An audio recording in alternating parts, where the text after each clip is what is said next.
bodyguards sent packing as Trump teases another 1,000 Biden appointees are being shown the door.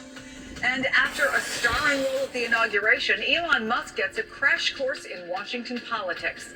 What we're learning about the multiple lawsuits already filed against his new cost-cutting department. A lot to get to on this Tuesday. We start with the first wave of roughly 1,500 January 6th rioters released from prison all over the country, pardoned by President Trump, who described them as victims of a grave national injustice. Let's go! Keep it down! Let's go, Gilbert! Oh, yeah! Let's go! Yeah! Welcome home, heroes! Welcome home! Let's go! In Florida and in Washington, D.C., supporters gathered outside the facilities holding those J6 defendants, waiting for the next prisoners to be released.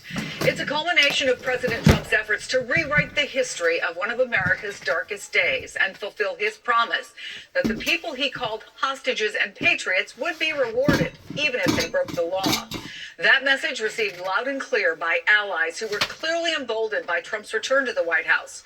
From the Proud Boys marching through D.C. for the first time since 2021, to this January 6th defendant, Gabriel Garcia, who cut off his own ankle monitor after hearing about the pardons. Do you have any regrets at all? From No regrets at all. No regrets. Zero. The I'll last do it time all over again. And we should note the president's actions ran the gamut. Not only did he pardon hundreds of January 6 defendants, he also commuted the sentences of top militia leaders, including, according to the White House, Oath Keepers founder Stewart Rhodes. And the family of Proud Boys leader Enrique Tarrio says he was released last night. I want to bring in NBC's Ryan Riley in Washington. Paula Ramos is in Miami, where she spent Inauguration Day at a J6 pardon watch party. Frank Figliuzzi is former assistant director for counterintelligence at the FBI and an MSNBC senior national security analyst. With me here in studio, Anthony Coley, former senior advisor to Attorney General Merrick Garland. Welcome all. Ryan, help us get our arms around this, because it's a ton of people, including violent offenders, as I said, all being released, I guess, essentially at the same time.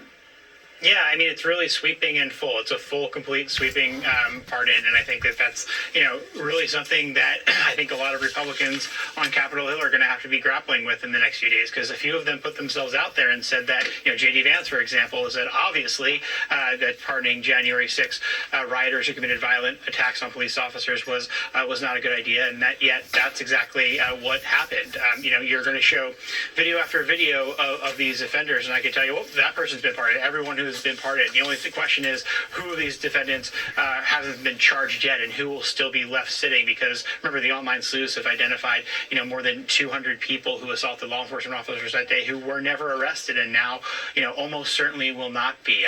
They haven't said definitively, but that pardon would theoretically apply to any of these future cases. So it's almost certain that this is the end of the road. This is it. These cases aren't going to be continuing forward, and people who committed really violent offenses against members of law enforcement are being pardoned. In fact, I spoke earlier today with Sergeant Gannell, and he showed me some of the notifications that he was getting of all of these people as they were coming out of prison. He would get this notification. You see them on the screen there. So he got these emails. He also got calls from them and saying, so imagine just like overnight, all of these people who attacked you, who you testified in court against, and then, you went there for their sentencing hearing and told the judge, how awful the attack on you was, and then lo and behold, all in one foul swoop, all of these people are getting out, even though they were sentenced to several years behind bars in most cases. And Sergeant Gannell took a beating more, I think, than most other officers that day. He had one of the worst experiences of the day. There's just so much video of him being assaulted again and again and again and again by January 6 rioters, Chris. I see the concern on your face, Anthony, and you were nodding as he was speaking. What do you make of this? So this whole thing, Chris, is quite disturbing. It's also not surprising.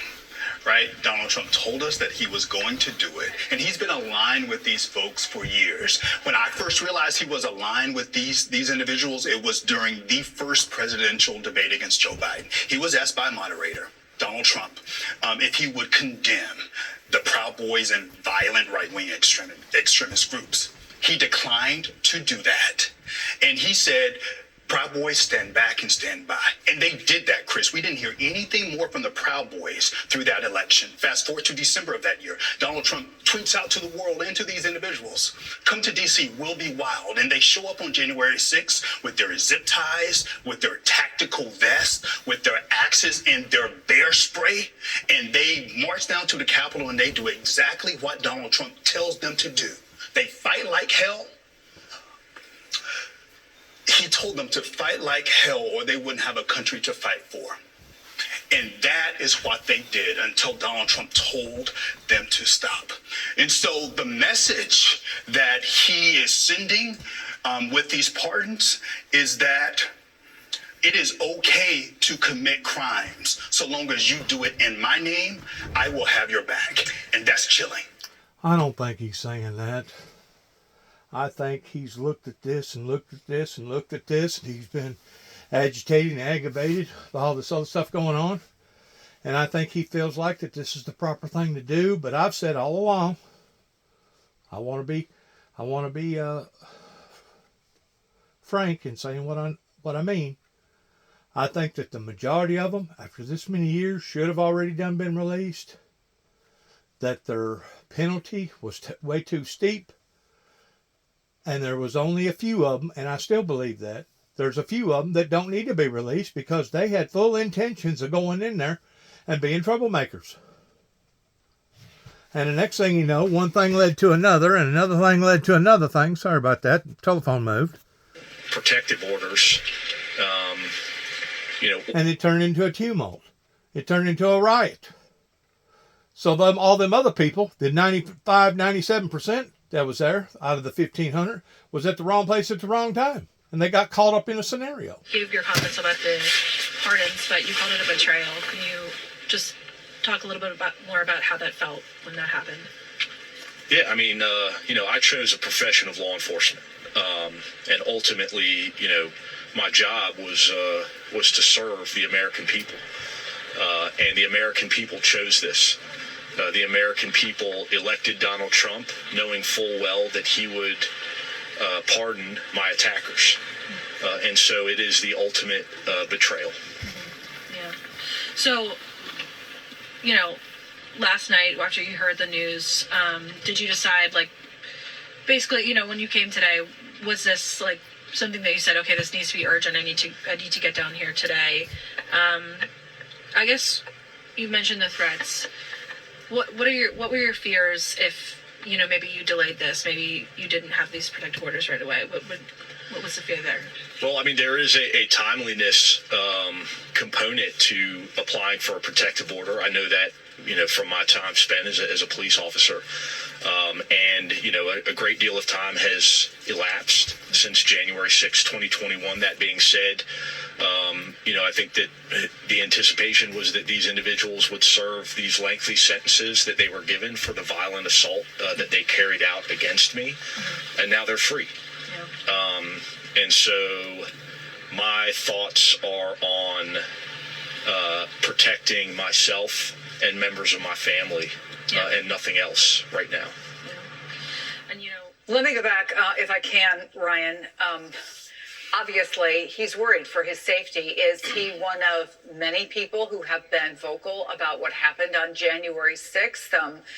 Tell us about his decision to go down there if you know about it. Yeah, Mike actually texted me and told me this was going to happen, and we sent a crew out there to meet him because, he was expecting a lot of this. I've been talking to Mike for the past several days, and actually I talked with him on the last day, what will now be the last day of any of these January 6th hearings. It was the sixth and final January 6th sentencing hearing. So we actually have some tape from that from Friday of him speaking to me outside the courthouse.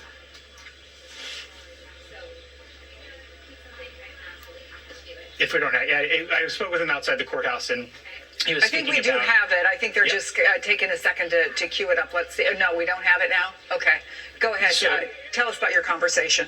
Yeah, so I had this conversation with him outside the courthouse, and then I actually led him in afterwards. I spoke with him afterwards, and we interviewed. But one of the moments that I was really will stick with me for a while is that we were standing outside the courthouse, and Judge Chutkan, who oversaw all of these oversaw January 6 cases and also oversaw Donald Trump's case, was actually coming out of the courthouse as I was speaking. Okay.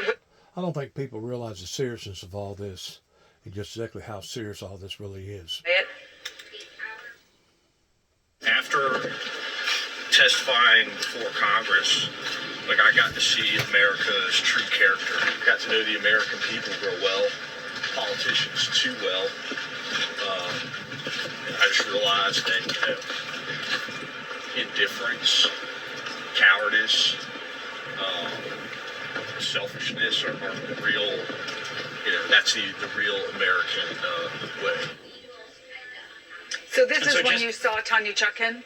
Yeah, so that's right before she actually walked by, and she walked out with her security detail, and that's something that, not every judge has necessarily a security detail with them all the time, especially, inside the courthouse, accompanying them everywhere, and so she walked out with her security detail. This was in the morning, and then at the end of the day, as I came out of the last January 6th hearing that I'll ever go to, was I ran into Judge Chutkan in the hallway, and we, exchanged pleasantries, and then she actually called and asked, how's Mr. Fanone doing? I think that there's this shared sort of sense of concern for other individuals, because she's seen officers lay their hearts out, and it's not only these people that we see on TV all the time, and I think that that's something that really should get through to folks, is like there are just average officers who will walk into that courtroom and talk about one of the worst days in their life, and testify about how awful this was, and they're not somebody you see on television because they don't want to deal with the threats that someone like Mike Fanone has to deal with. So we don't necessarily see those people on TV all the time because they realize that, hey, if I throw myself out there on TV, I'm probably going to get a lot of backlash for it. So people are making these assessments about their personal safety and feeling as though they can't freely speak out because they're worried about these online mobs going after them. And that's really just the situation that we're in here today in America. Anthony, I've known you for a bit. Right. I don't know that I've ever seen you this angry or this emotional as I see you now. What do you say to Michael Fanone? What do you say to the folks who who prosecuted these cases? So here's my message to Donald Trump. What happened to Back the Blue? What happened to Back the Blue? So while they were talking just now, I went back and I wanted to just refresh my memory. I knew that Michael Fanone had been targeted on January 6th. 5 seconds. He was dragged down the Capitol steps. He was beaten with pipes. He was stunned with a taser. He was sprayed with chemical irritants and threatened with his own body. That's what happened to Michael Fanone. And this president pardoned the folks that did that to him. I think he owes the country an apology, and I think he owes Michael Fanone and the 140 officers who were also on the wrong end of a baton of these January 6 defendants. He owes them an apology, and it's a sad day in American politics. It is. It is a you were sad at day. a J6 watch party, the other side of this story. You spoke to one. It's a sad day that began in 1988, whenever 9 tapes circulated to the White House. Yeah, Chris, so you actually started this blog showing footage of some of these January 6th defendants that were being released from a prison in North Florida. And I want to give you some context about what you were seeing. The person that shot this video that's on screen right now is actually, his name is Gabriel Garcia. Gabriel Garcia is a proud boy. He's a January 6th writer from right here in Miami where I'm talking to you. And last night, he drove over 4 hours from Miami to see all of his friends being released. You can hear that video. One of the things that he says is he calls them heroes, and I think that kind of captures the moment we're in. But before Gabriel Garcia was taking that video, Chris, he was right here in Miami, and he was hosting a January 6th pardon watch party. Gabriel Garcia was sentenced to 1 year in prison for the actions that he committed on January 6th. And yesterday, by 7:30 p.m., we could see him cutting off his court-ordered ankle bracelet. No, he was celebrating, but I think what you're about to see right now, Chris, is someone that shows absolutely no remorse. Take a listen to what he told me. I was a new president, and now I'm going to speak. I have zero regrets for what happened that day, and especially my actions. I can't speak for everybody else. The last time you and I talked was exactly almost 2 years ago, and you specifically said, I regret going that day, and you said, if I could have, I would have never gone to Washington, D.C. Those were your words. Yeah, no, Did you mean that? No, I didn't mean it. You didn't mean it? Absolutely not. I had to say it because the way this government has been treating me and these corrupt judges. Absolutely not. I'll go again 100%. I think that says it all, Chris. Gabriel Garcia has no regrets, no remorses. If he could do it again, he would. So the question is, what does that tone exemplify? What does that mean? The question is even more urgent when we understand that Enrique Tarrio is going to be arriving right here in Miami tomorrow. Enrique Tarrio, the leader of the Proud Boys. And so will we see a Proud Boys that reemerges in Miami-Dade County with more force? I was actually able to talk to Enrique Tarrio's mom yesterday, who was also present at Gabriel Garcia's watch party. And here's what she told me. Do you think that Enrique would rejoin the Proud Boys? Like, do you think that he would be active again? I don't know. I think that's a question for Enrique. I don't know how that would play out. I think a Proud Boy is always a Proud Boy to a certain extent, and a J6 defendant is going to be always a J6 defendant. A Proud Boy is always a Proud Boy. Let's remember that political violence in this country is being normalized by the time at least a quarter of Republicans believe that January 6th was justified. And so again, what will happen when Enrique Tarrio and Gabriel Garcia, with all of the January 6th defendants that we just saw on our screen, what is going to happen when they come back together and they look at the future with now a sense of liberation?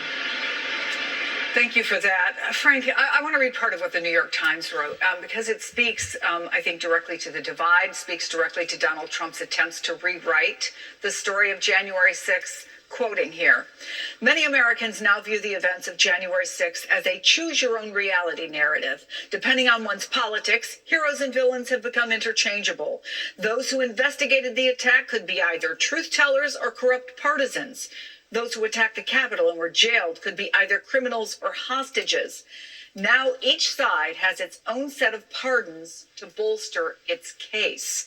What do you think this means for the country going forward? And will we never have a shared understanding of the narrative surrounding January 6th?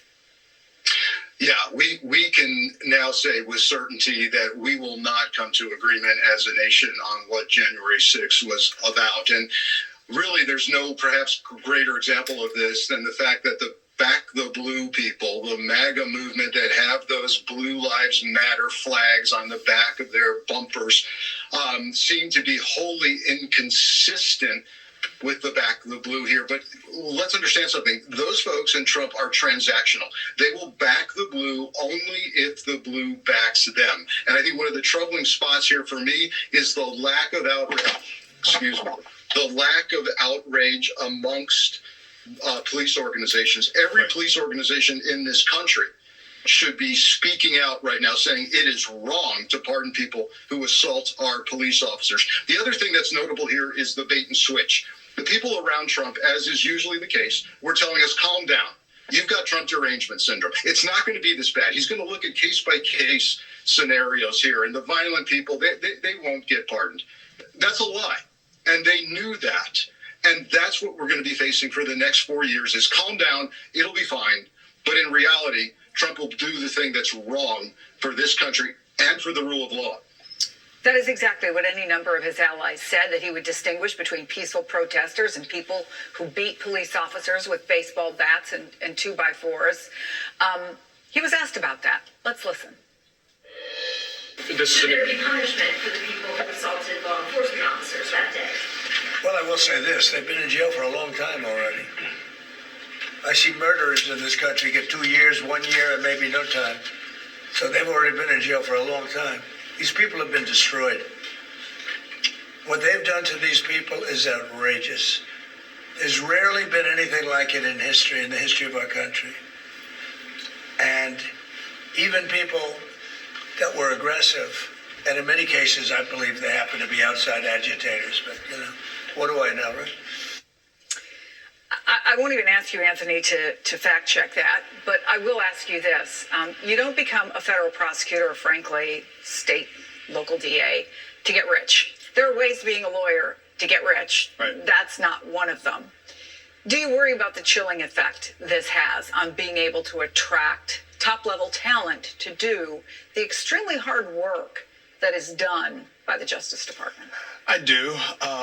I've, over the last 16 hours or so, Chris, I've talked to some of my former colleagues at the DOJ, and there is one common denominator. There is a lot of shocked that this actually happened, right? Because people believed Pam Bondi when she said that there would be a case-by-case review. But on the other end of the spectrum, there are people who are still at the Justice Department, still in the U.S. Attorney's Office for the District of Columbia, who are saying, you know what? We know what we did was the right thing. We know that it was based on the facts and the law. And we're going to stay and fight for this department that we love. Ryan Riley, Paula Ramos, Frank Figliuzzi, and Anthony Coley, a really important discussion. Thank you for having it. And coming up in 60 seconds, President Trump wastes no time putting his stamp on the federal government he now leads with an executive order blitz that targets some old grievances. Keep it right here.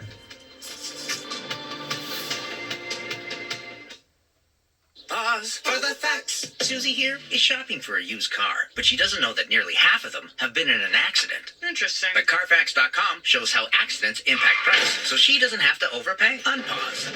Shop the all-new Carfax.com. That's the very first thing I do in the morning. With AG1, I checked one thing off, and that can at least help with my mental health, with my physical health. I get my vitamins, enzymes, probiotics in that morning shot. It's like a little morning date. Hey, it's Ryan Reynolds, and this year our holiday commercial is just stuff I picked up for $5 from a yard sale. Oh, good. You're still doing this. Doing what? Well, the holiday offer. All the big wireless companies stopped doing theirs in January, so I wanted to make sure that we don't stop loving our customers just because December's over. Is future me micromanaging me? Just cut to the offer. Well, it's your commercial now. I am insufferable. This is how you're using time travel, you irresponsible son of... Home is where we do the things we love with the people we love. So what if we live tomorrow in the same place as we did yesterday? With help, we can. Home instead for a better what's next. Dexcom G7 sends your glucose numbers to your phone and watch, so you can always see where you're heading without finger sticks. Dexcom G7 is the most accurate CGM, so you can manage your diabetes with confidence.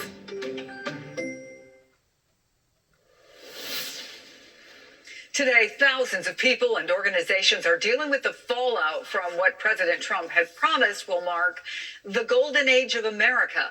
Fresh off taking the oath of office, Trump signed a blitz of executive orders touching on everything from immigration to energy, diversity initiatives, and government hiring, sitting behind piles of orders in the Oval Office. And even before that, he was in front of a roaring crowd of supporters at the Capital One Arena, publicly rolling back 78 Biden administration policies and taking shots at his predecessor along the way. Could you imagine Biden doing this? I don't think so. We're getting rid of all of the cancer. I call it cancer. The cancer caused by the Biden administration. One of the worst administrations in history. Maybe not one of them, the worst. Even the new White House website declares America is back. You see the White House very small at the top there. NBC's Garrett Hake is reporting from that house, the White House. Also joining us, Michael Steele, former RNC chair and co-host of MSNBC's The Weekend. Jeremy Peters is New York Times national reporter and an MSNBC contributor. So, Garrett, there are so many, but whether those signings were about keeping promises or undoing what President Biden did, what are the big takeaways here? Yeah, Chris, it's a little bit of both. Look, Trump and his allies understand he is term limited, he has narrow majorities in Congress, and he needs to act fast if he wants to keep as many of his campaign promises as possible.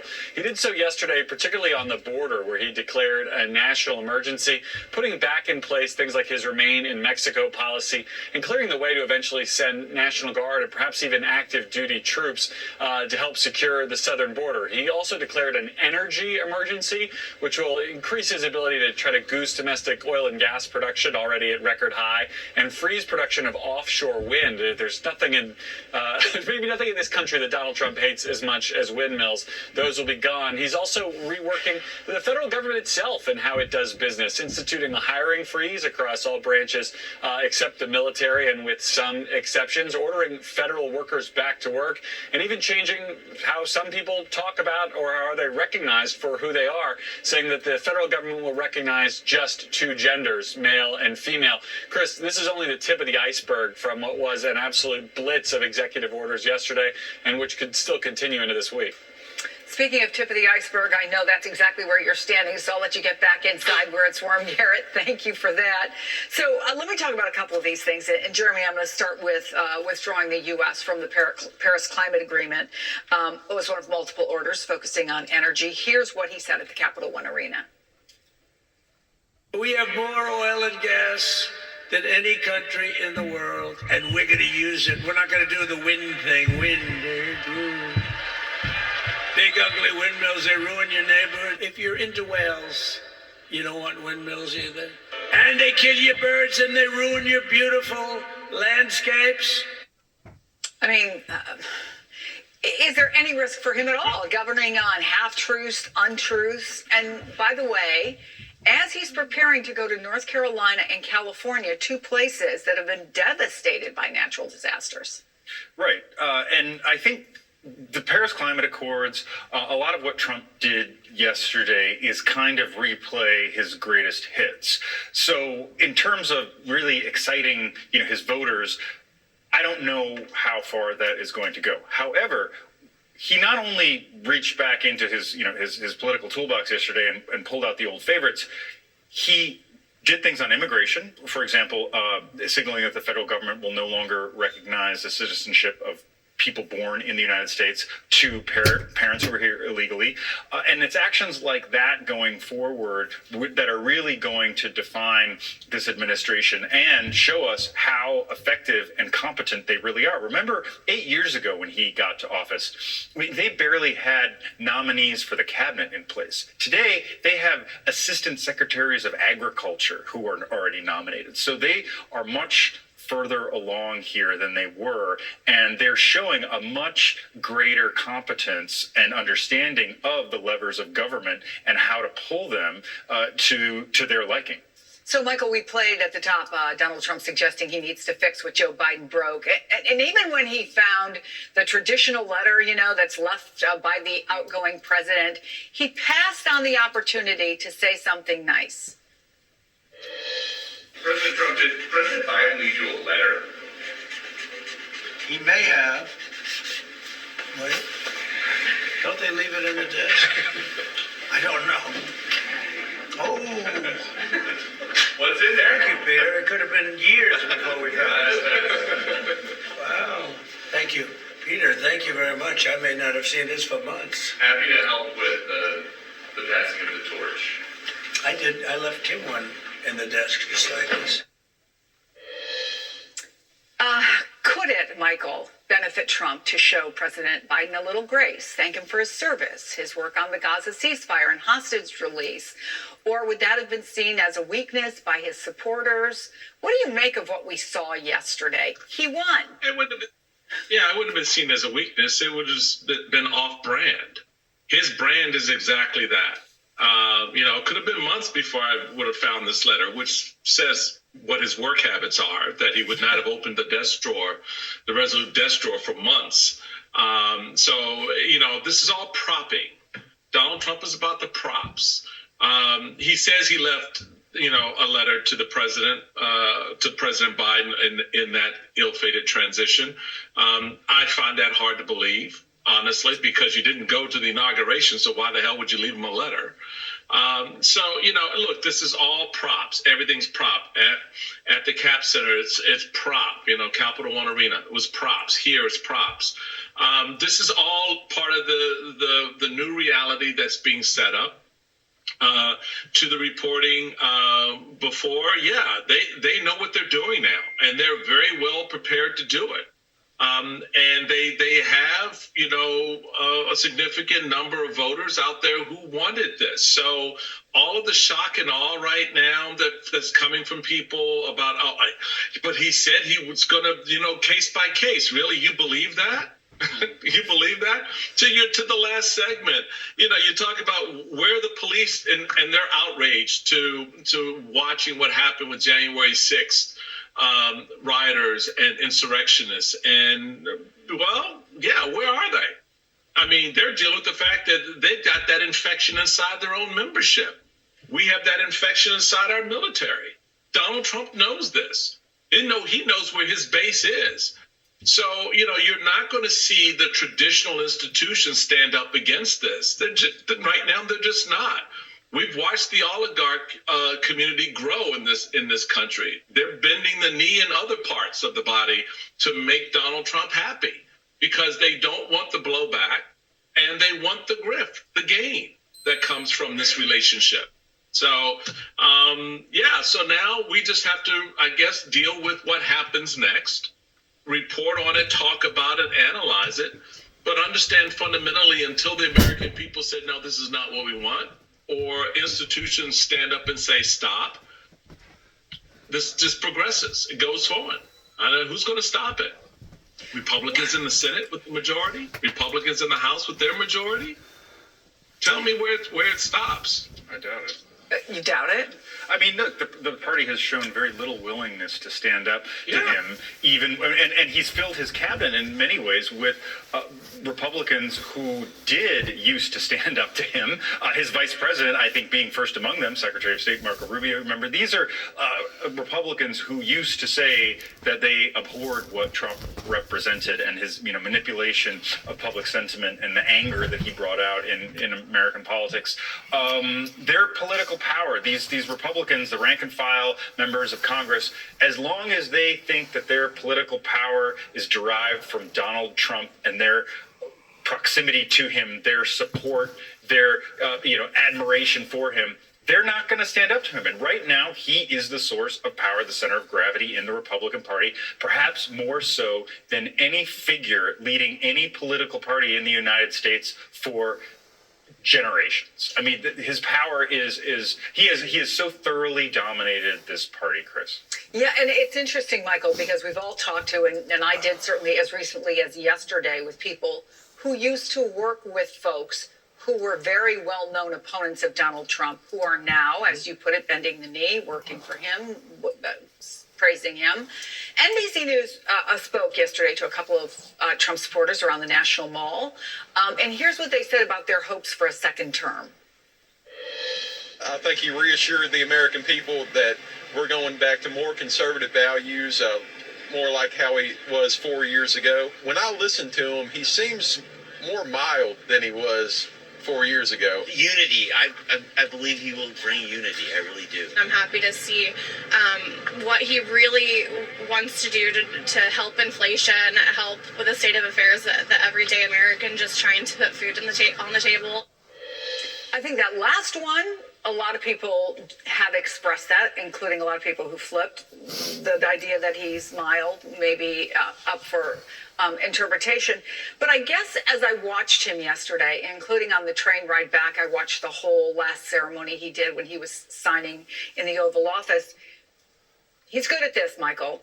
He's good at making a show of things. He's good at talking to people in ways that connect with them. It was certainly connecting with the guy in the seat next to me, who was clearly a Trump supporter.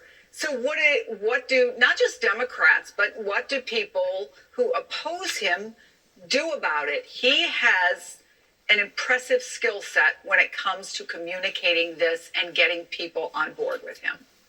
He is the P.T. Barnum of American politics. There's been no one else like him, and everything that goes with P.T. Barnum, everything that we know about the attractiveness of what he was able to do, how he distracted people from the ho-humness of their lives by creating this grand circus, these great three rings that you could come and have this suspension of disbelief. And watching people on the high wire and watching lions and tigers and bears, oh my, right? There's this great distraction.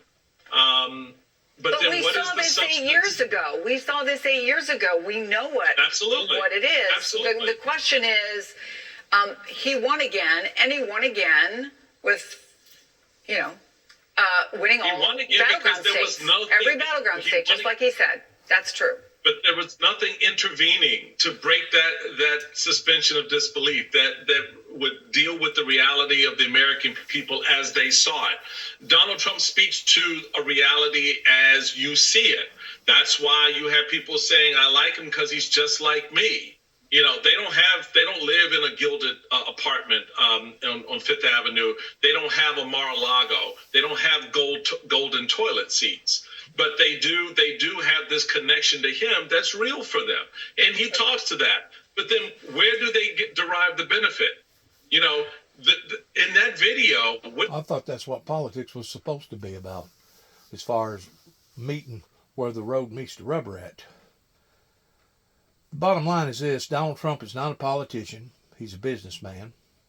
And if he gives his word towards something, whoever that he's going to be dealing with next in line are going to judge him off of that. And if he has showed a performance towards being wishy-washy, then people are going to come near of taking advantage of him as a United States president, like all these other countries have done, all these other presidencies. I said all along that probably 95% of them has done enough time, and that they all need to be evaluated, especially those that come in there with the raw intentions towards wanting to be troublemakers and creating violence. I can't answer for this, other than the fact that it looks like my worst case scenario of a bloody road ahead, we may be facing off on, and if what didn't get achieved towards got started 4 years ago, looks like it may get achieved today in response to kicking up so many different people's emotions and so many different people's feelings. The next thing you know, there'll be violence on the streets. And of course, that's the very thing that I think it was Lincoln or Washington said, that we don't have to necessarily worry about an oncoming adversary from another country coming in and invading us per se with missiles and bombs and etc. But what we have to worry about is from within. And I've said that all along, is that is exactly what the enemy desires, is for us to go to fighting amongst ourselves to the point that we become so weakened, and then basically they can just come in and take us over. So this disarray that everybody thought was over with, it's not over with. Matter of fact, it may not have actually begun in the format that it looks like it could actually unveil itself to. And if that be the case, then that in which what I have already done prophesied pertaining to a bloody road ahead is fixing to sure enough come about. Not only here in America, but possibly worldwide, because if America's democracy fails, if we lose control of, I hate to use the word throne room, because to use the word throne room almost makes it sound like that we've elected a king. But if we, the people, has lost control to the degree that all these other countries can realize that, then it will be all for one and one for all. Then it will sure enough be a three-ring circus on a global scale. And that's exactly what various people wanted. They didn't want the windmill ministries to be successful in a ministry. They wanted me to basically be a paper tiger. And they wanted to put me in these precarious spots to the degree that I wound up showing violence. And the only thing that my brother and I could do was basically bite our tongue, per se, and pray to God that God be merciful unto us. And it was so overwhelming to my brother David that he couldn't bear it. And there are certain people in the state of Tennessee, there are certain people in the state of Kentucky, there are certain people in the state of Oklahoma that one day are going to give an account towards how that they purposely attacked the founder of the Windmill Ministries and either throwed him out on a limb, or better than that, tried to entrap him by putting him in precarious spots, hoping that he would have basically shot himself in the foot. Because whenever you get in some of these jail cells, I don't care if it's local jail, I don't care if it's state jail, I don't care if it's federal jail, there's always that possibility that you could go in on 1129 charge of a crime that you committed, and the next thing you know, you get life without parole because you had to defend yourself while you was in jail. That's what they was hoping for.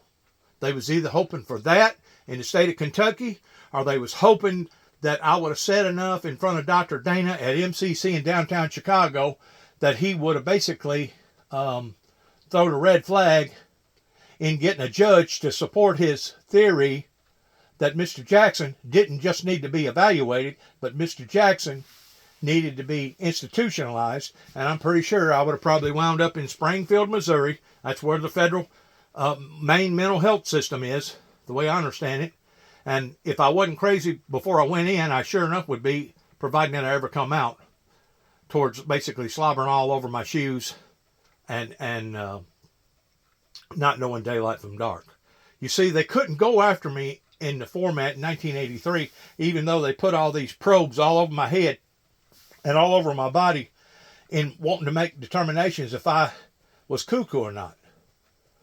If the laws was different than what it was today, I'm pretty sure that they would have probably went ahead and done an lobotomy on me. Went in and behind my back of my skull and operated on me, basically turning me into a zombie. That's instantaneously. That's what they done to JFK's niece or whoever it was at the last lobotomy that I know of that took place here in America. But now they can give you chemicals that basically do the same thing. It takes a little bit longer, but it will basically, you basically have the same effect that if you're not a zombie whenever you go in, you'll be a zombie before you ever get out, if providing that you do get out. In other words, you'll be slobbering all over your shoes, bumping into the walls, not knowing daylight from dark. That's what they wanted to do to me right here in America, right here in Northwest Tennessee, right here in America, towards various people that began with the Reagans and the Bushes. And I continue to keep saying that again and again and again, and I'm going to continue to keep saying that until they make a wrong, until they make right a wrong that they have committed. Because I haven't done nothing, just like Miss Tanya Flemings told me while she was representing me in Cadiz, Kentucky. Dennis, you ain't done nothing wrong. You have not violated no laws. And I hadn't. But yet no, they still kept me in jail for almost a whole year over 2 non-threatening telephone calls. Now, if they have done me this way, how many other thousands of people have they done this way? If they have done Donald J. Trump this way, how many other thousands of other people that they've done this way? If they've done this 1,500 people that way, how many other 1,500 people have they done this way? What we're dealing with is an out-of-control government. We're dealing with a group of people that want to impugnate punishment upon to people rather than reform. And the whole concept of our judicial system is supposed to be based around reform. The people that they need to give heavy penalty to, they only give a year or two to, like Donald Trump said. And the people that they shouldn't give no time to, they try to bury. Now you tell me if that ain't evil. That's evil in the fullest. And these judges and these courts and these law enforcement agencies here in Northwest Tennessee, are basically Washington, D.C. and all over America, are going to have to give an account for this one day, because now the people are standing up towards demanding accountability from their officials. And that's the way it should have been all along, because I guarantee you, if you look at some of these other countries, just like over there in South Korea, that guy over there in South Korea, he's still on the coals pertaining to him having to walk the plank because of what he done. Now, whether or not what he done was justifiable in what he done or not, I don't know. But he basically put everybody under martial law, and they're still wanting to arrest that guy or have that guy resign. I don't know what's happened. There was another guy over in South America somewhere where they're busted down his home and come after him, and he wound up evacuating the area, in which I've said that all along. If civil war breaks out in America, you know where all these rich people, and you know where all these dictators and all these criminal justice system people and all these corrupt judges are going to go? They're going to get in their airplanes and they're going to abandon us. They're going to go to another country while a bloodbath is unraveling here in America. But claim that they care about us? You know what really frightens me about all this? That if this was to really get that far out of hand, to the point of basically on a level of the Civil War, to basically declaring martial law, is it possible that these jail attendants, that basically ain't nothing but subcontractors now, they don't even really work for the state or work for the federal government, they're subcontractors, is it possible that they could throw up their hands and just basically open up the doors on all the prison systems onto the public? I mean, that's a thought that my son and I have talked about, in where he's at, because there's a major prison system not too far from where he's at, that is a major concern that we've already done sat down and discussed. I know this, if that does, or if that was to occur, you would see a civil war here in the United States, because you would have so many people that would be coming out of those jail cells that would be wanting to retaliate against the people that put them in there. Because they have the same, not all of them, but a lot of them have the same ideal or interpretation that basically they was either framed, set up, or they was at the wrong place at the wrong time and wound up getting the short end of the stick, and now they're going after the people that ruined their lives, that destroyed their lives.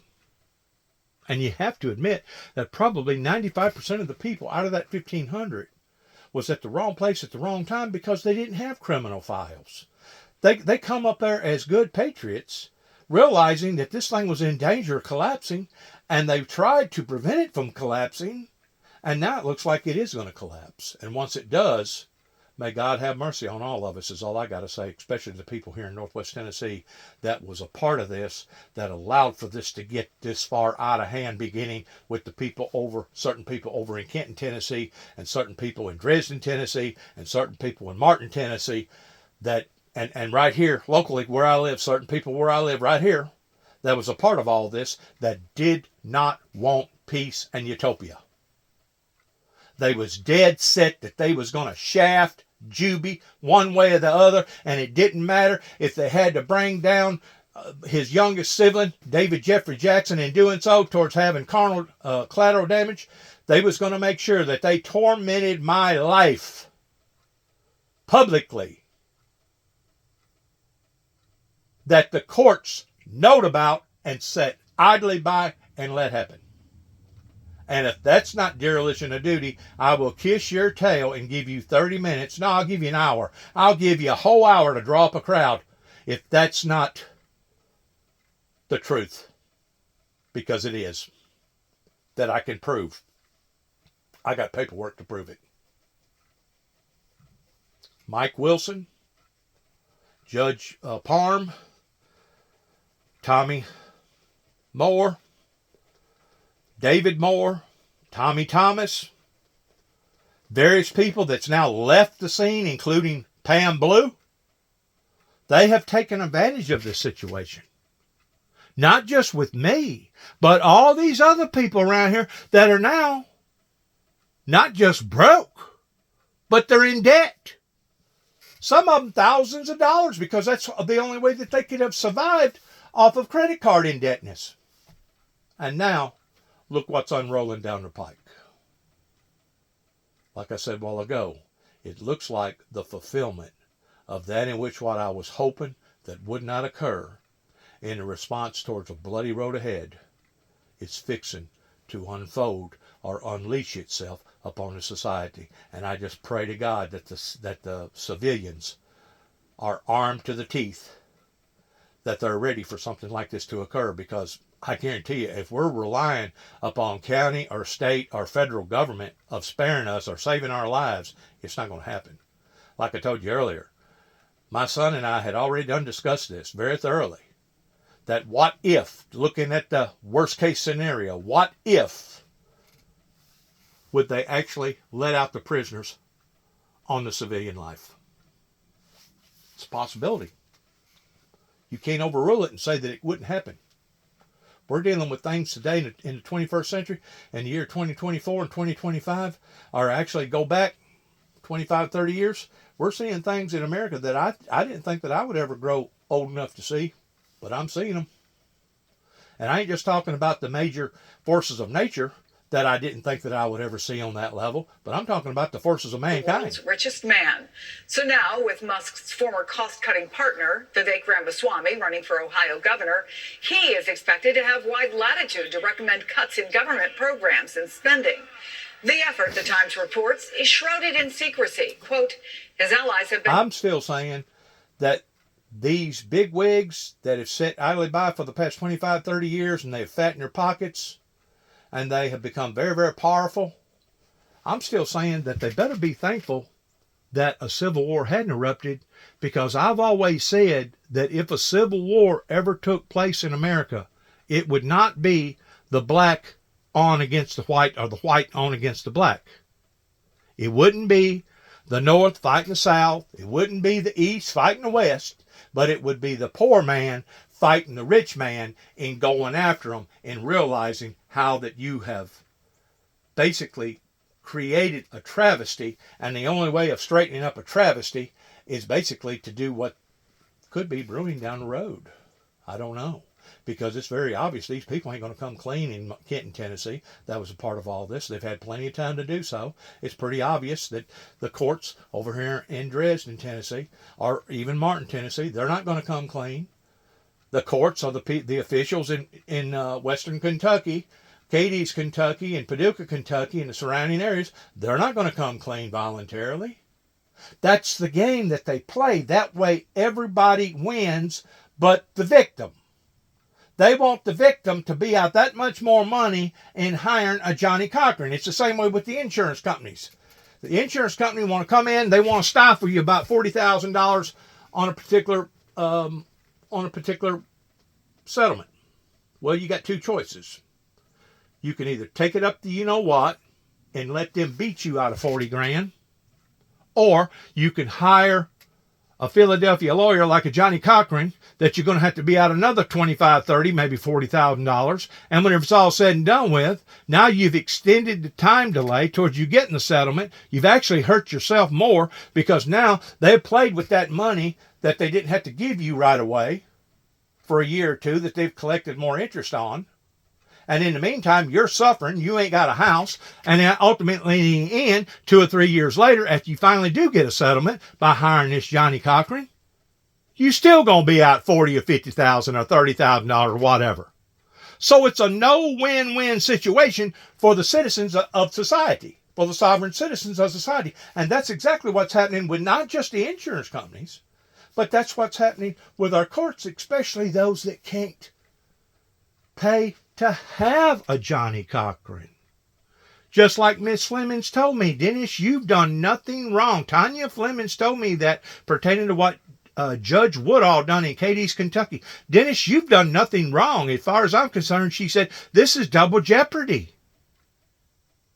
Whenever you have people that's willing to drive out of the state all the way to Oklahoma to drag you back to the state over 2 non-threatening telephone calls, and they can do this and get away with it simply because I signed an agreement rather than me spend 10 years in jail over 2 non-threatening telephone calls, because according to their statistics, it's 1 to 5 years per telephone call. 1 to 5 years per call. So I agree to their agreement, and because of it, they feel like that they're the untouchables up there in Cadiz, Kentucky. But it ain't just Cadiz, Kentucky. It's all these law enforcement agencies that basically put people in between a hard place and a rock, and they get them to agree to a plea bargain deal, and the next thing you know, you sign off on a piece of paper saying, well, you can't hire an attorney to come after us. You can't sue us. Well, what's the next best thing? If you can't go after them legally, it looks like there are certain people that's willing to go after them illegally. And that could very well be what Donald J. Trump is up to. And he's told everybody that he was going to do this toward releasing those people. And he's done it, or he's in the process of doing it.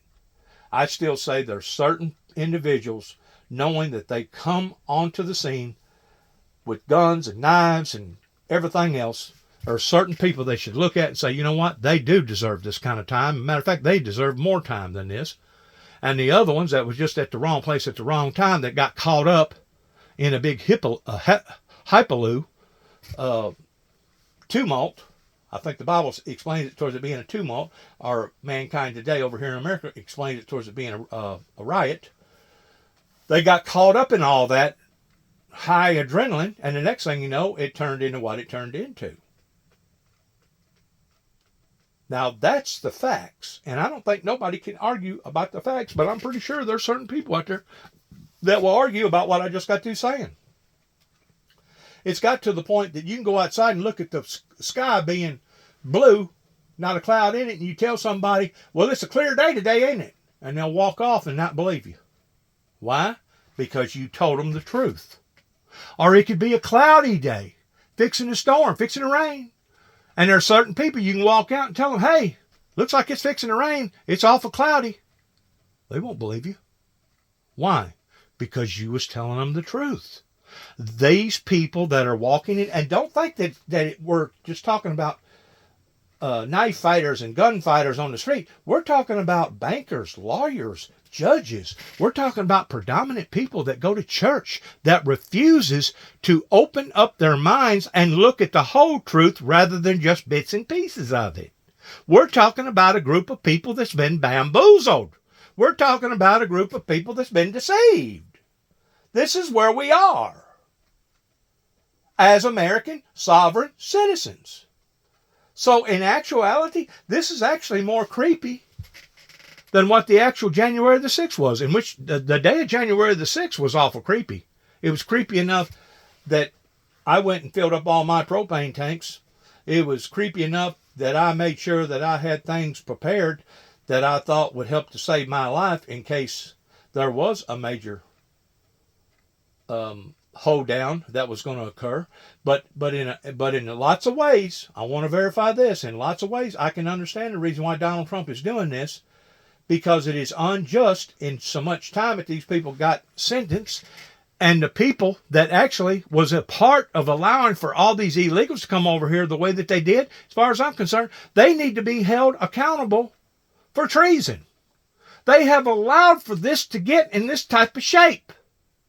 Now, once more, do you think Judge Parham is going to give me back that $750 or $800 or $900, whatever it costed me, pertaining to them arresting me falsely out here? Knowing good and well that my brother and I was concerned about 3 little children across the street? Do you think all them other people that's associated with law here in Tennessee, you think any of them's going to come clean? You think that judge up there in Nashville, Tennessee, that went so far as grabbing me up in Knoxville, Tennessee, which was a whole time zone away, 3 hours away, and drug me over there over supposedly a threat from a rabbi, but yet no, never could produce a rabbi?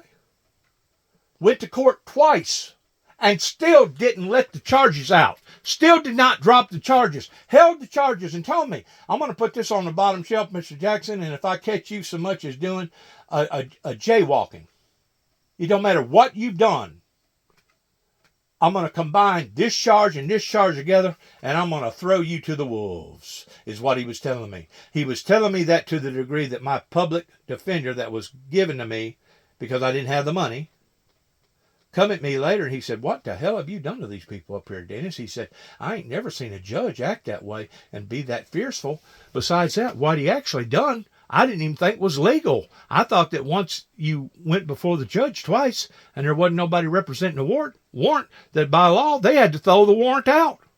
He said, I ain't never seen anything like this. He said, you've done something to these people up here. I said, no, sir. I've not done nothing to them. I lived up here twice. First time I lived up there was in 1979. Just lived up there a couple months. Then I lived up there again in 2005 up until 2006 after Katrina hit. Then I packed up in January and went down to southern Mississippi. I've got records to prove all this stuff. I'm not just blabbing. I can validate my moves.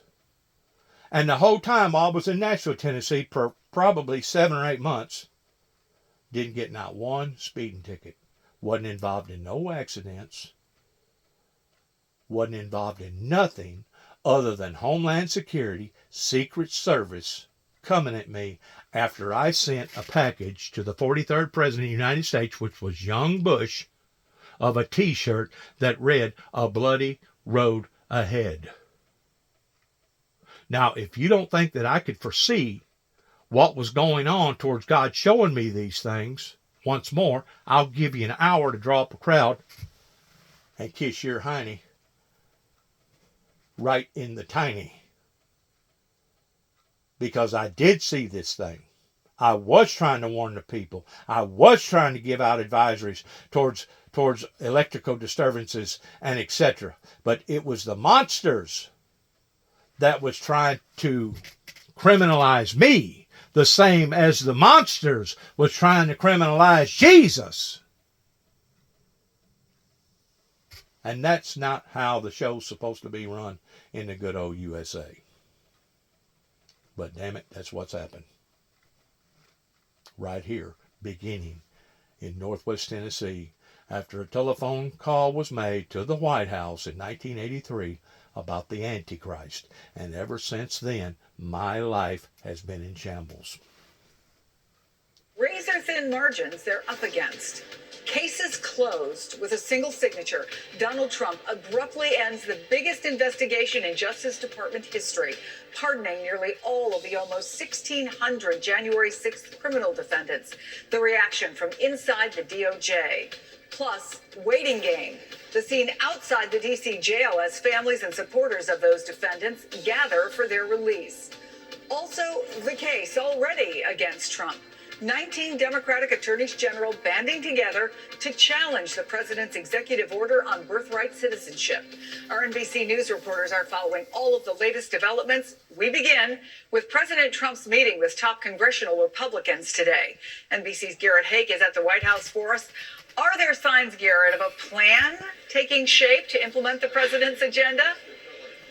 Well, Chris, the challenge for the president is that there are essentially two plans, and they are still in conflict about whether to try to attack his congressional agenda, his legislative agenda, with one major bill or with two smaller bills. And the two men he'll be meeting with, John Thune and Mike Johnson, don't necessarily fully agree on which way is best. Do you get a quick win, sort of a relative term here by trying to do two bills and perhaps back up the president on border security early, leave the tax question for later, or do you try to do it all at once? Neither of these things will be easy, as the House majority for Republicans is now smaller even than it was at about this time yesterday. When it comes to border security, I guarantee you people like Davy Crockett that sacrificed his own life towards trying to stand up for liberating the people in America, pertaining to our freedoms, is rolling around in their graves right now, and you wonder how come the weather ain't cooperating.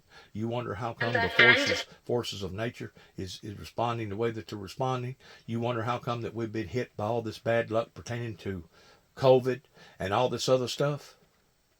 Now you're getting an idea towards what's going on.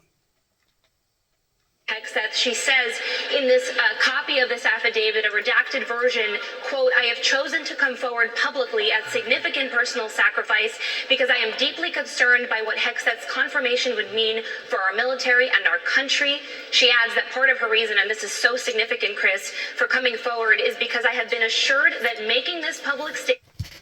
What they was wanting is they was wanting basically street justice to unveil itself while being incarcerated by going to these evaluations. And it didn't matter if it was in county jails, it didn't matter if it was Tennessee, Kentucky, it didn't matter if it was Oklahoma, it didn't matter if it was in Illinois.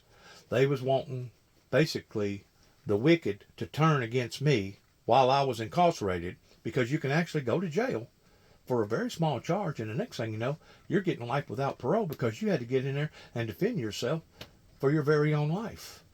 But because there wasn't no witnesses, and because they was trying to taint you or rig you up to begin with, next thing you know, your life is ruined. You actually have to do a charge for manslaughter or whatever in jail because you had to defend yourself.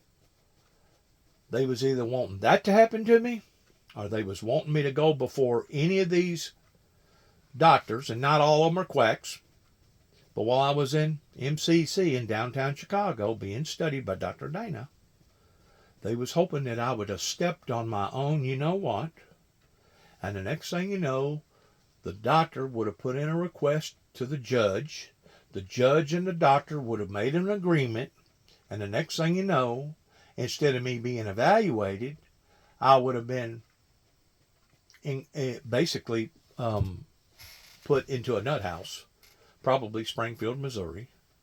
That's where I think one of the main headquarters are, towards basically being institutionalized. And if you wasn't crazy before you went in, I guarantee you will be before you come out, because the type of medication that they can give you can actually do an lobotomy. It just takes a little bit longer than rather than a doctor doing it with a surgical knife. If you give somebody a certain amount of chemicals for a certain length of time, it ruins their sex life. They'll get to where that they're slobbering all over themselves. They'll be bumping into the walls, and they won't know daylight from dark. They won't know who they are. They won't know who the president is. They won't know what year it is. They won't know none of the above. And, of course, once you get into that state, well, you'll never get out. So not only have they institutionalized you, but they have incarcerated you for the rest of your life. They have taken you out of the streets and putting you in the hands of all these doctors and nurses that claim to be professional people, and which some of them are, but a lot of them ain't, and a lot of them are just itching towards wanting to find somebody like me, a born-again Christian, that they can basically confine them, because once they confine them, then they're no longer looked upon as being a threat. Not necessarily a threat to humanity, but a threat to the demonic kingdom. Yes, sir. I guarantee you, in 1983, whenever I made that telephone call to the White House, if there was any way that they could have, in Bolivar, after they hooked all these wires and stuff into my skull, wires all over my body, doing brain scans on me, seeing if my brain was operating properly, or seeing if my blood or whatever's going, if they could have, they would have institutionalized me for the rest of my life, because I had mentioned something about the Antichrist and the two witnesses and the four horsemen and the seven seals and etc. out of the book of Revelations. In other words, I was mentioning biblical Bible prophecy, and because of it, that's the reason why Mayor Dana, whatever his name was, first name was, over here in Kenton, Tennessee, decided to have a town hall meeting over me and invited my mom and dad there along with Don Curry. And the next thing you know, I'm ordered to go and have an evaluation done, even though it was my father that attacked me while I still had 64 staples up and down my belly, holding both pieces of skin together, even though I just got through having 9 units of blood transferred back into my body after me busting my spleen because of the pressure. Even though I had been attacked by my dad the night before, it was me that was deemed to be, I guess, a threat maybe? I don't know. It was my dad, as far as I'm concerned, that should have been the one that went to the mental institution, because you don't attack a patient the way that he attacked me, unless that patient has offered to bring imminent danger to that person's life that's around that person, either with a knife or a gun or whatever. Then it may be justifiable. And I didn't have a gun. I didn't have a knife, and the argument and the torment had been going on 2 weeks prior, before Dr. Summonshaker had committed suicide on himself, because he was the one that helped to save my life in Martin, Tennessee. And 2 weeks afterwards is whenever it sure enough got to boiling and getting worse and worse and worse, to the degree that my mother basically had a nervous breakdown on account of it. It was that severe. And if it wasn't for his brother, J.W., that was in the living room at that time, towards dragging him off of me that night, I may very well not be sitting here talking to you. And all that was over was a telephone call out west to a place called Ripley's, believe it or not, that had advertised that they would be willing to give money for a person's story if it deemed to be under the credibility of a miracle. And boy, could I ever prove it there was a miracle. Anytime human flesh and bone is stronger than high tension steel, to the degree of a 4,000-pound automobile coming down, crashing down on top of me, oh yeah, I had a miracle that happened that day. Not only then, but the operation, and then after the operation, because I could have very well got abscess, I could have well got an infection, could have got staph infection. Anything could have happened to me after you go through something like that. And to think some grown man is going to attack you because you made a telephone call out west? Really? And now I'm the guy being punished because I went to the authorities going to report the incident. And after I reported the incident, instead of James Robert Jackson, my dad, being ordered by the authorities of being evaluated, it was me. And I was the victim. This is what our system has turned into. It has turned into corruption. And now it's fixing to get ugly. In other words, I bumped into an individual. I think it was not yesterday, maybe the day before. Today's Monday. Yeah, it was Sunday afternoon. I bumped into him at Walmart in Union City, and we got to talking. And basically, he agreed that this thing was coming to a head. And the way it's coming to a head, I'm just afraid the citizens of the sovereign nation of America, I hope to God that they are armed to their teeth, because if we're thinking that either our local, state, or federal government is going to save us, we are only fooling ourselves, because it was the ones that had been in power, or maybe possibly even still in power, the ones that has got us in the shape that we're in.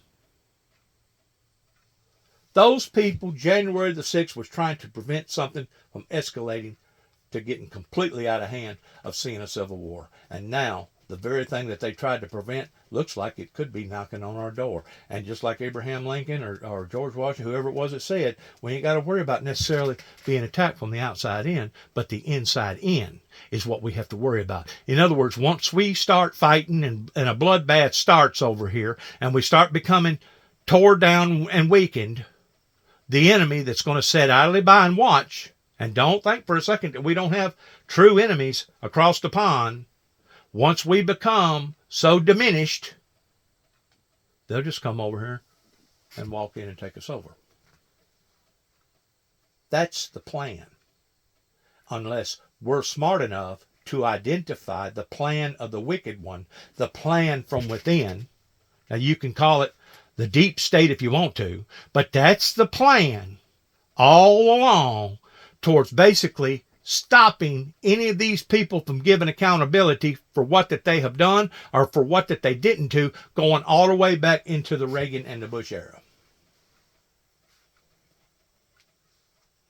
In the meantime, we got millions of people, not thousands, but millions of people that are sifting through the cracks, and their lives are being destroyed even as I sit and talk. And if they're not being destroyed one way, they're being destroyed another. Now, my friends, if that ain't an eye-opener, if January the 6th, if that particular incident that happened January the 6th wasn't an eye-opener,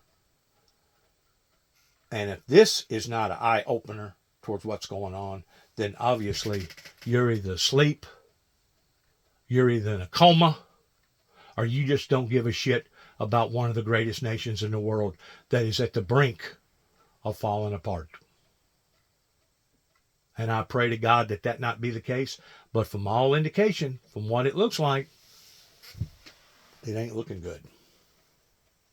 It ain't looking good at all. Not from that perspective. For undocumented immigrants. I wouldn't call them raids or target enforcement operations. They know exactly who they're looking for. They know pretty much where they'll find them. So again, these are well-planned operations. They're well investigated, so they have a lot of backup information when they go out there. A whole team goes out for officer safety concerns. So this happens throughout the nation. I mean, I'm not going to tell you specific locations out of officer safety concerns, but ICE is back. I just imagine the first places they're going to hit is the sanctuary cities. The people that are protecting these illegals. And they want to point their finger at Donald Trump and say that he's not back in the blue. Well, whenever you have politicians that's not backing their own citizenship to the degree that they're allowing for these illegals to come over here, and now they got a safe haven to go to, if that's not treasonous, I don't know what is. I don't know what is. Whenever you're protecting people knowing that they're criminals, and you're still doing that, that makes you a part of that crime. You're an accessory to the crime. And to think that they have passed these laws in behind people's backs and done this to their own citizens. We're talking about their sovereign citizens that was born and reared up there. Some of them has deep roots just like me that goes all the way back into the Davy Crockett era. Before Tennessee was ever really a state. On down so significantly is because the Mexican government is doing more on their southern border with Central America to turn these people around. If you all of a sudden unilaterally say to Mexico, you're keeping these people, it makes it less likely that they're going to cooperate with us, and the number's going to go up. And Mexican President Claudia Sheinbaum said that it's important to all. And I've said all along that the Mexican government should be held accountable for them not controlling the cartel, much less controlling all the illegals wanting to come over here and cross illegally. I've said all along that the buck stops with their government. And it does. It's going to get nasty. I said to somebody this morning, talking to them on the phone, looks like the party's over. And she responded, oh, no. The party ain't over. She said, the party's just begun. I thought to myself, wow, that's one way of looking at it, isn't it? Yep, that's one way of looking at it. The party's just begun. And to think that all these people that have put us in these precarious spots, Angeles, and firefighters are bracing, have not given an account for all this after the thousands of hours of video that I have put out, and I still don't get no response from good, decent people. You wonder how come I keep saying they don't want peace. They don't want peace. They want a distraction. That way those that does need to go to jail, those that you do need to go in and drain their bank accounts and take their homes and their cars and everything else away from them, won't have to go through that process, see? Covering up for the wicked, covering up for the guilty. That's what you have here. And whenever you have that, that's basically a tumult. 55 degrees in parts of the plains, the Rockies, and the Midwest. A winter storm front triggered the first ever blizzard warning for areas of southern Texas and Louisiana, where conditions are already deadly.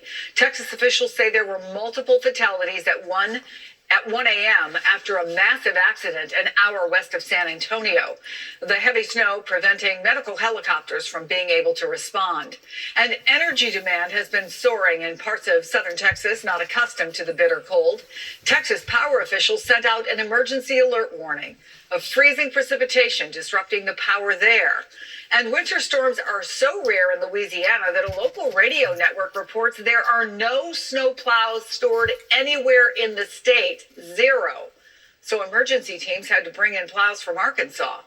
NBC's George Solis is in Baton Rouge, and NBC meteorologist Bill Cairns is here with me. George, I spent some time in Baton Rouge. Where you're standing does not look like the city I've been to. Yeah, that's right, Chris. I mean, I've covered snowfalls in Philadelphia. I stayed in Baton Rouge, too, for about 3 weeks, worked for a guy, and I had an incident happen at Jimmy Swaggart's ministry whenever I pulled up there and somebody decided to run my tag, and the next thing you know, I had about 10 security guys come out and order me off the parking lot. Next thing you know, I tell my boss man that. He gets on the phone and calls up his little groupies, and the next thing you know, I have 3 or 4 officers there at the workplace explaining to me that if I didn't get off the property, I was fixing to go to jail for criminal trespassing. After I'd been working for this guy for 2.5, 3 weeks, working on post office service trucks.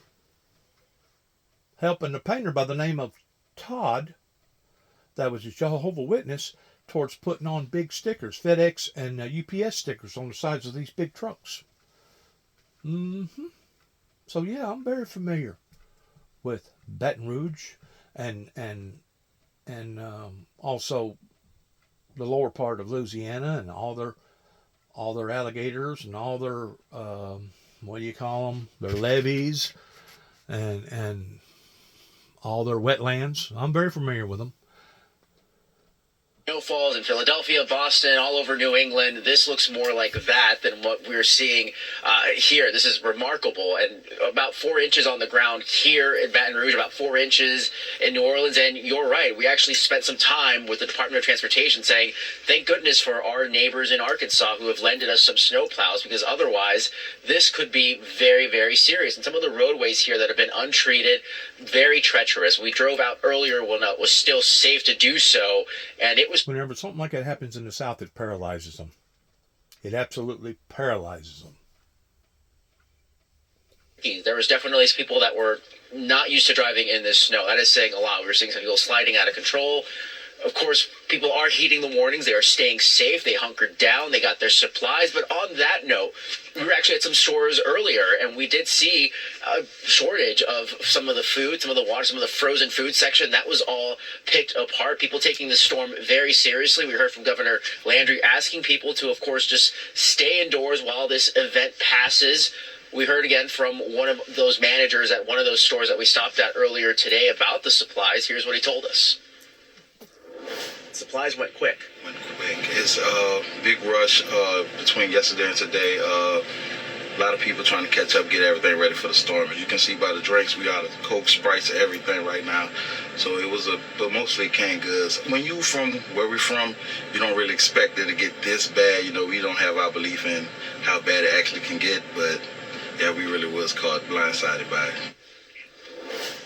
Yeah, Chris, as you mentioned, of course, there have been some fatalities related to this storm, which is, of course, tragic. Some people here in the Louisiana area that are hunkered down are still coming out, taking some photos with the snow. They're having some snowball fights. I mean, the snow, I can tell you, again, pretty light and fluffy, so those that are able to come out and enjoy are doing so. But, again, they're being asked to do so safely. Chris? Yeah, stay in your own neighborhood. Thank you so much for that. And get warm, George. Bill, I mean, come on. How long are they supposed to put up with this? Yeah, I mean, this is novel. I mean, this is, in some cases, once in a lifetime snow. This is not something that happens very often. I've never, in my 25 years of doing this, had given a forecast like this for this far to the south. The last time New Orleans and Houston got a storm like this was like the late 1800s. So here's our totals. Houston downtown measured about 4 inches. New Orleans, we're at 4 inches plus. This was about an hour or two ago. It's still snowing hard. Lake Charles at 6. One spot in Louisiana, over 10 inches of snow. It is snowing in the panhandle of Florida. You are going to smash your state snowfall record. The most that's ever snowed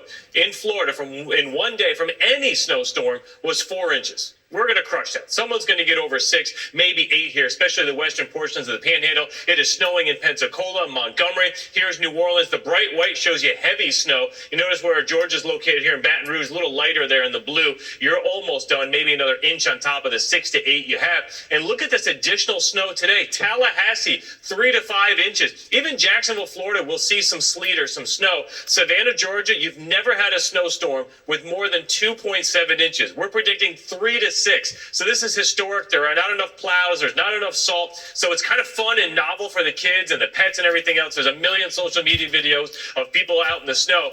But by the time we get to tomorrow and the day after that, when people are still stuck in their homes with their kids and their pets, it's not going to be as pretty. And that's where we start worried about power. Look how far those pinks, those light pinks go down, plumb past Tampa. And that's a cold advisory, indicating that all your citrus, all your potato farms, all your other stuff that grows in those areas, are prone of being ruined.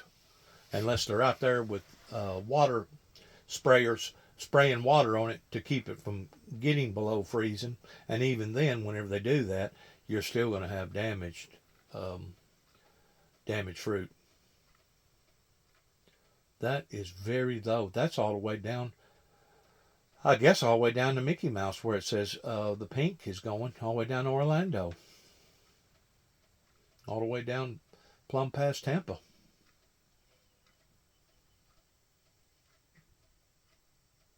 That is unusual.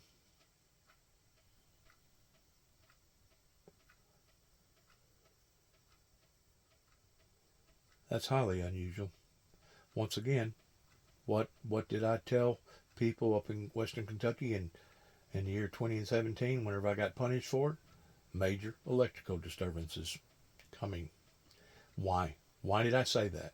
Because I knew that there was going to be a phenomenon regarding major weather events.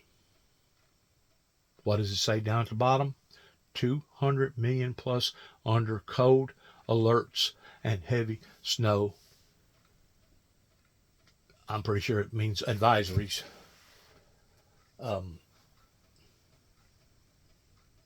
Just like all them events that happen out in California, you don't think that causes electrical disturbances? There's a lot of them people that didn't get their house burnt, but they'll still suffer because it's going to take the electrical companies that much. You know, it's going to take them maybe a week, maybe longer, to generate any electricity to go into that area. And because of it, whatever food that you have in your icebox, odds are it's going to spoil. Either that or you're going to have to go out and get a bunch of coolers and put everything on ice and be out expense on all that on your ice toward trying to save whatever meat or whatever stuff that you have in your icebox or your freezer. One calamity after another.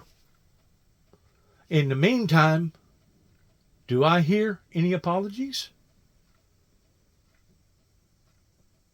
coming from Western Kentucky that put me through all that, in addition to what they've done to me 2 years after that? Or approximately 2 years after that. I think it was more like 3. Because that was in 2007 that they wound up trying to get me for having the intentions towards going to create electrical disturbances around the Kentucky Dam. And then it was in 2009 whenever I went before the federal judge and got studied in NCC in downtown Chicago. And then 2 years after that, which would have been in 2012, is whenever they come after me again over 2 non-threatening telephone calls. So in total, I had 3 major calamities in the state of Kentucky from basically 2007 from 2012. In a 5-year period, I had 3 major events that happened in the state of Kentucky. In the meantime, I was still bouncing around, like whenever I got out of jail, on the day of the 12th month, 12th day, 20 and 12, the day after, I made bond, got Jimmy Jackson to take me to Clarksville, got on a Greyhound bus, went all the way to Oklahoma City, Oklahoma, seen Mr. Billy Rose. Billy Rose had got my truck, my trailer, all my tools, and all my paperwork, and held it. Because if it wasn't for that, I'd have lost everything. I wouldn't have just lost a 3-bedroom house that I'd recently rented out. I wouldn't have just lost my job, but I'd have lost everything. But thank God, I'd made an agreement with Billy Rose, and he took and protected my stuff. And on, I think it was either the day before Christmas or maybe 2 days before Christmas, I finally got my truck and drove it back to the state of Tennessee. In the meantime, Tanya Flemings gets on the phone, that's representing me, my lawyer, and says, "Whatever you do, Mr. Jackson, don't get pulled over." I go, "Why?" "Well, I think that they put out another bench warrant for your arrest because you made bond." I go, "Making bond?" I go, "I didn't know that it was against law to make bond." "Well, they raised your bond. They went from $1,500 bond to a $15,000 bond. And the thing about the state of Kentucky, unless you've got property there, unless you're a resident in the state of Kentucky, because it's a Commonwealth state of Kentucky, you cannot hire a bondsman and waste 10% of the money that you give to the bond. That's another big game that the courts play. Well, the state of Kentucky don't play that game. You can still make your bond, but you got to make all of it. You got to put the whole amount down. And I for darn sure didn't have $15,000 to lay down of what the judge was going to put me on, which that's better than what these people up here in Weakley County, they put me on a $50,000 bond after me handing an individual some paperwork about the Lord Jesus Christ, telling this individual that there was going to be an explosion of controversy in my life, and I was probably going to wind up on the Channel 6 News, in which a few years later I did. They put me on a $50,000 bond. That means for me to have made bond, I had to cough up $5,000. And I did. Ronnie, the guy that used to run the store down here, took every bit of it and laughed and was tickled pink. Did I get any of that money back? Not a cent. Had to hire an attorney, go before the judges here in Weakley County, and basically it was Benjamin Dempsey, an attorney out of Huntington, that forced me to plead guilty once more. We're going to get him to plead guilty. We're going to get him to plead guilty. This is part of the plea deal. If we can get him to plead guilty, it's going to make him look bad on paper, and we're going to bargain with him, and we're going to say, well, you've already done time served. Time's done been served. All you got to do is plead guilty, Mr. Jackson. This was in 207. Lost my 5-acre mini farm, lost my wife, lost my job in Huntington, Tennessee, and had to move plumb out of the area to keep the law dogs off of me. Now you tell me that they wasn't on a witch hunt. And because I had stirred up all this excitement in all these different areas, it didn't matter if it was in Kentucky, Oklahoma, or even Atlanta, because don't think for a second that they don't stay in contact with one another. Oh, they got ways and methods that they can keep in contact with one another. It's called the web. They put you under this web, or actually it's called something else. They was just itching to score big points with Dennis Jackson if he ever stepped foot back in Northwest Tennessee, and sure enough he did. And they was laying waiting for him to mess up, hoping under the pressure I would have shot myself in the foot. In the meantime, going before judges, going before courts, hiring attorneys.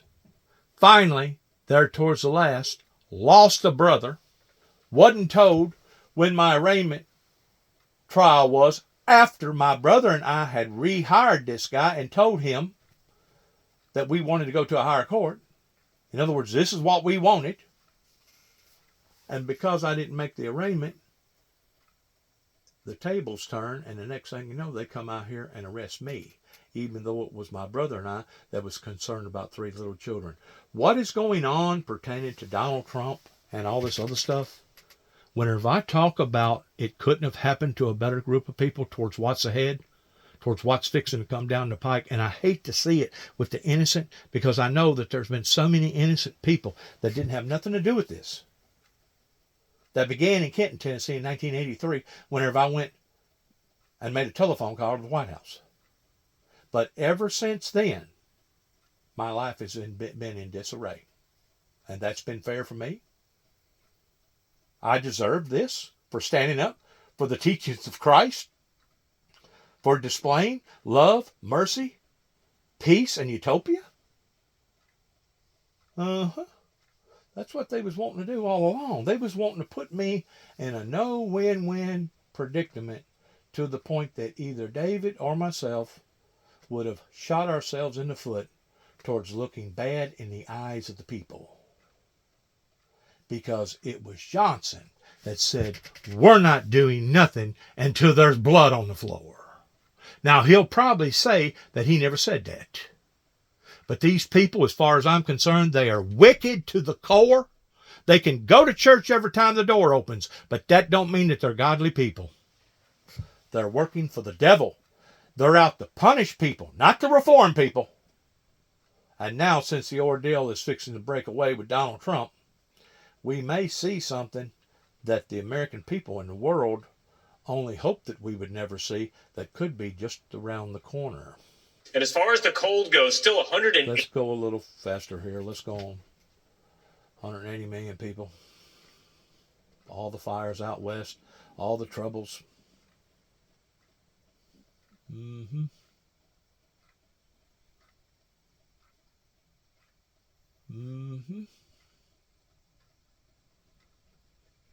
these people thought that they was going to get away with this. Wow.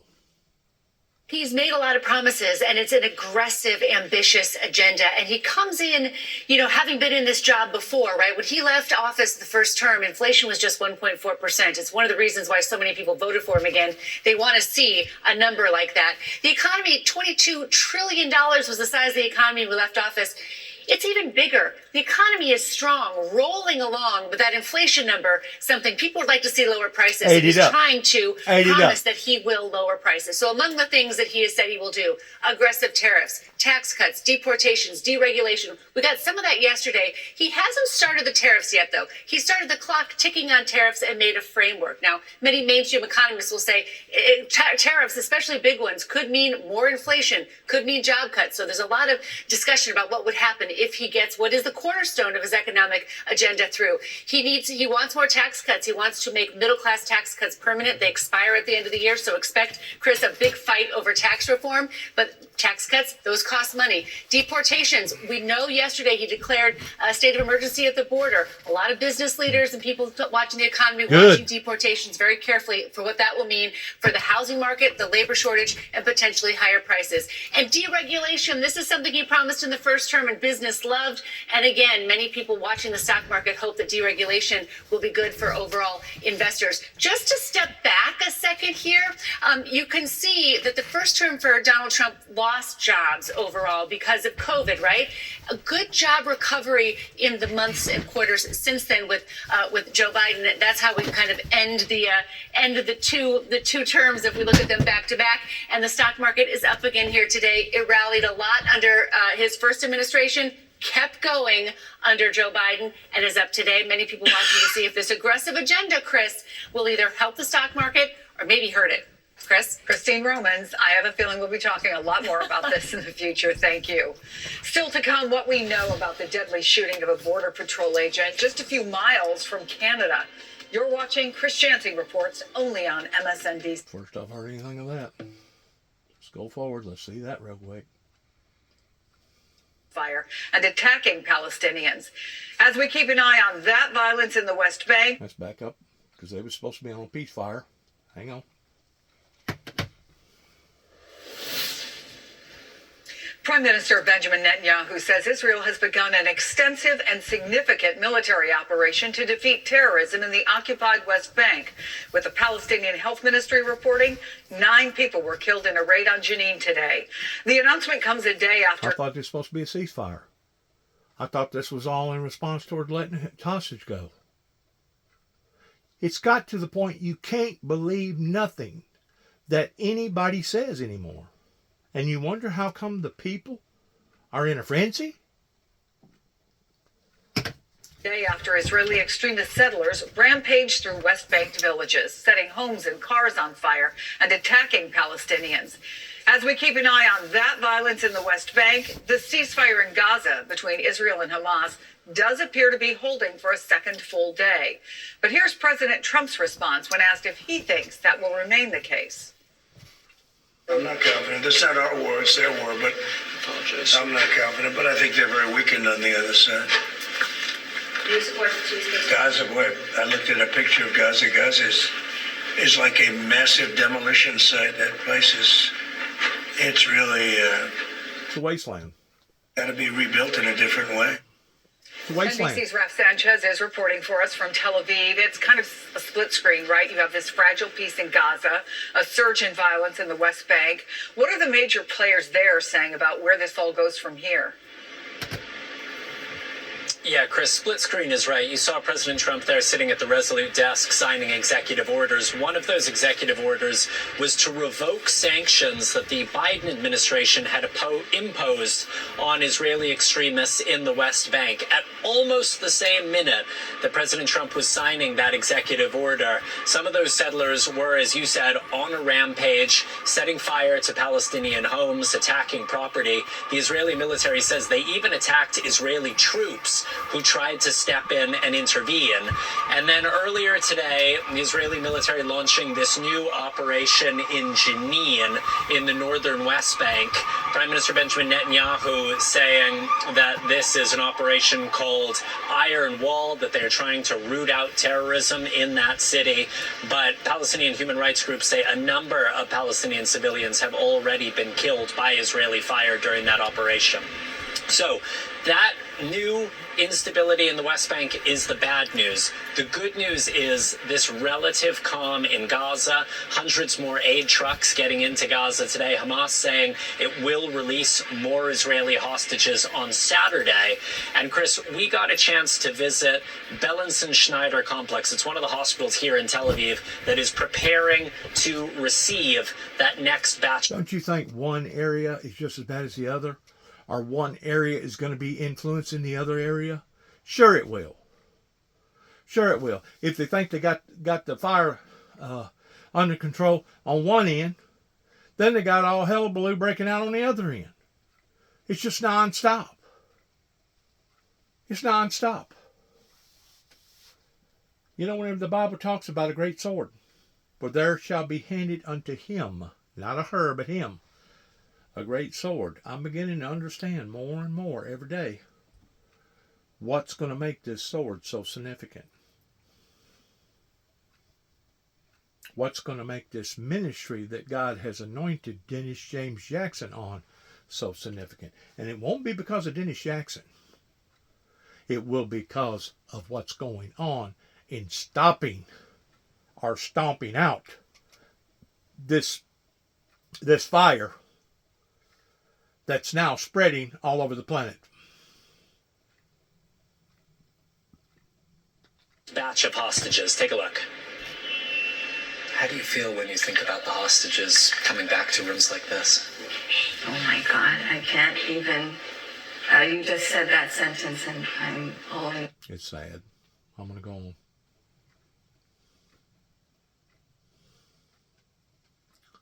There's so much going on, there's no way of keeping up with everything right down to the letterhead. It's that bad.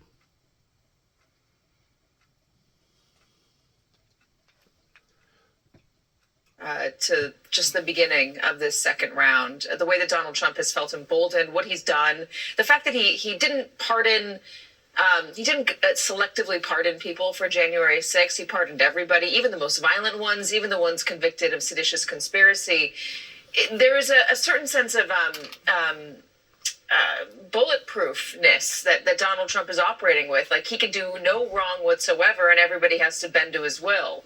Is that how you saw yesterday's events? And if so, how do you anticipate the next 100 days are going to go?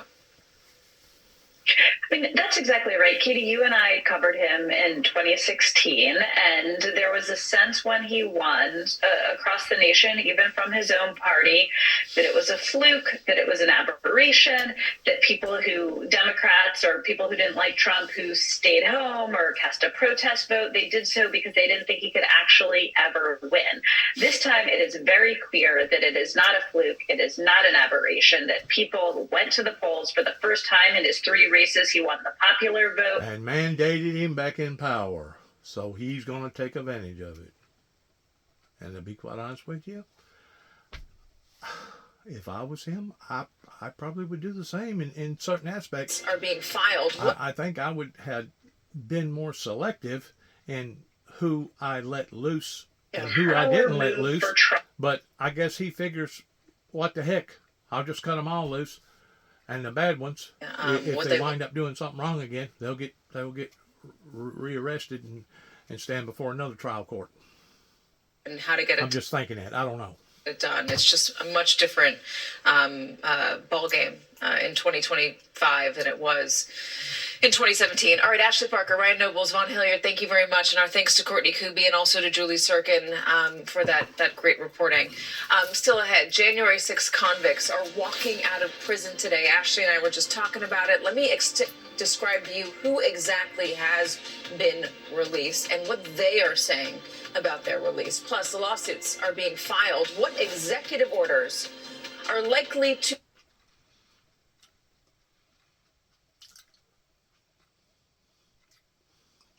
assaulted law enforcement officers that day who were never arrested. And I think that's one of the things that, really doesn't necessarily break through more broadly. Because remember, there were 3,000 people, more than 3,000 people who entered the building that day.